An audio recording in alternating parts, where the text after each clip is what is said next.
tough guy Mike Tyson comes out when it's not necessary to come out, I'm always in handcuffs. And it's unfortunately I have to fight and be that guy. I wish I could stop that guy. That guy haunts me. Mike Tyson just delivered a brutal smackdown on Jake Paul, and this is something you won't forget anytime soon. It's not about the typical drama around their fight prep either. You might have already checked out of the Tyson vs. Jake saga, because let's face it, the hype has been fading fast, just like Jake's last victory lap. There's been delay after delay, with Jake throwing out accusations of bribery, steroid use, and even rumors of the fight being cancelled. How much longer can this circus go on? But wait, there's more to this story that's just starting to unfold.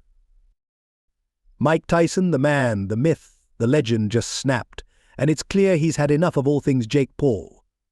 Let's be real, Jake's antics are exhausting. Like he wakes up every day thinking, how can I be extra today? But here's the truth, no one is on Mike Tyson's level. Sometimes I wonder, Tyson, you've got nothing to prove? Focus on your health and forget this YouTuber's daily dose of drama, but then again, imagine someone challenging your skills and dignity. It's hard to walk away from that without making a statement. Tyson's response is unforgettable. You'd want to set the record straight too, right? Tyson isn't the kind of person to stay quiet when someone like Jake Paul pulls his usual tricks. Let's not forget, Jake begged for this fight, and now he's trying to cheat his way through, which is typical for him. Now, let's go back to the Mike Tyson we all remember. He wasn't just beating his opponents, he was destroying them. He retired after his match with Kevin McBride in 2005, but it wasn't the grand exit we thought he'd make. Tyson was 38, and his strength had faded a little. Even legends need a break. After years of controversies, Iron Mike was ready to step back, and who could blame him? Fast forward to 2020, and Tyson dusted off those iconic gloves for a charity exhibition match against Roy Jones Jr. Joe Rogan found the whole thing a bit suspicious, hinting it might have been well staged. But honestly, even at 55, Tyson still had moves that brought back nostalgia, a reminder of why we fell in love with boxing in the first place. Then, of course, there's Jake Paul. No hate, but he's not knocking out pro boxers, he's punching his way through internet fame and trash talking instead. Jake Paul's journey from YouTube star to boxer has been a wild, controversial ride. Most of his victories have... They made an agreement not to punch in the head. I'm pretty sure. Because I watched that fight carefully, many times, and it never looked like he was targeting Roy's head. Which makes sense why Roy agreed to do the fight. You know? Been against fellow influencers or retired athletes, making him more controversial than credible. Yet, you've got to admit it's entertaining to watch. How does Jake handle the constant accusations?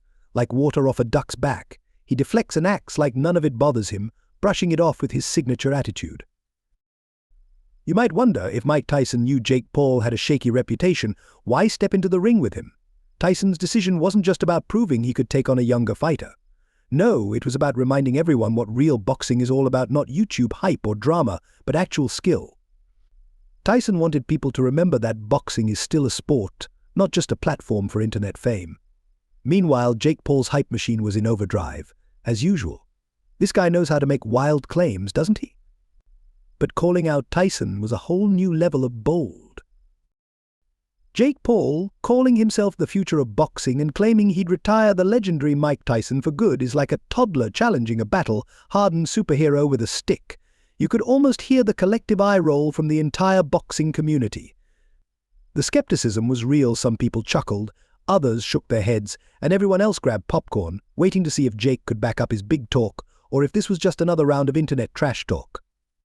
You've got to admit, the guy's confidence is something else, even if it's wildly misplaced. It wasn't just about Mike Tyson versus Jake Paul anymore. The stakes had grown beyond the ring. The spotlight shifted to the integrity of the sport itself, and Jake Paul's reputation took a nosedive. Once flying high on his controversial rise in boxing, he now had a massive question mark hanging over his head. Known for never missing an opportunity to run his mouth, Jake suddenly found himself backpedaling.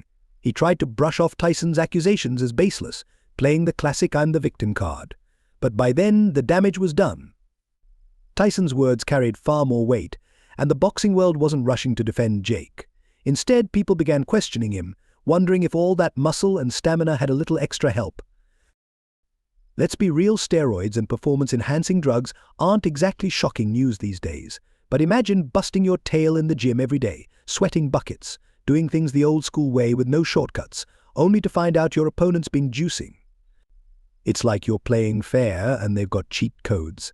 It's not just frustrating, it's infuriating. One of the biggest moments in this circus was when Mike Tyson appeared on the Joe Rogan Experience podcast on July 28, 2024. Tyson, being Tyson, didn't hold back. He spilled everything, and it was a wild ride.